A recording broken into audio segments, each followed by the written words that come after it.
একজন বাদশাহ যিনি দুনিয়ার প্রান্তে প্রান্তে ভ্রমণ করেছেন, যিনি শক্তি পেয়েও গর্ব করেননি বরং মানুষকে রক্ষা করেছেন, তিনি হলেন মহান বাদশাহ জুলকারনাইন।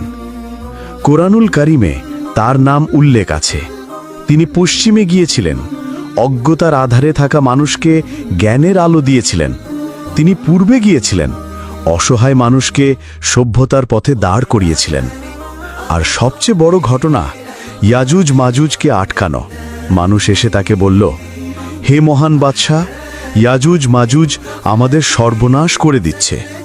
তিনি বললেন, আল্লাহ আমাকে যে শক্তি দিয়েছেন সেটাই যথেষ্ট। তোমরা সাহায্য করো, আমি প্রাচীর বানাবো। এরপর তিনি লোহার পাত আর গলিত তামা দিয়ে পাহাড়ের ফাঁকে এক বিশাল প্রাচীর নির্মাণ করলেন। এই প্রাচীর এত দৃঢ় হল যে ইয়াজুজ মাজুজ তাকে ভাঙতে পারল না। মানুষ ফিরে পেল শান্তি ও নিরাপত্তা।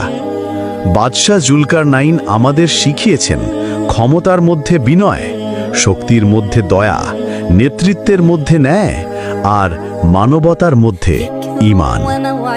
আজও তার কাহিনী আমাদের মনে করিয়ে দেয়, যেখানে অন্যায় আছে সেখানে দাঁড়াতে হবে, যেখানে দুর্বল মানুষ আছে সেখানে সাহায্যের হাত বাড়াতে হবে, আর যেখানে অন্ধকার আছে সেখানেই আলো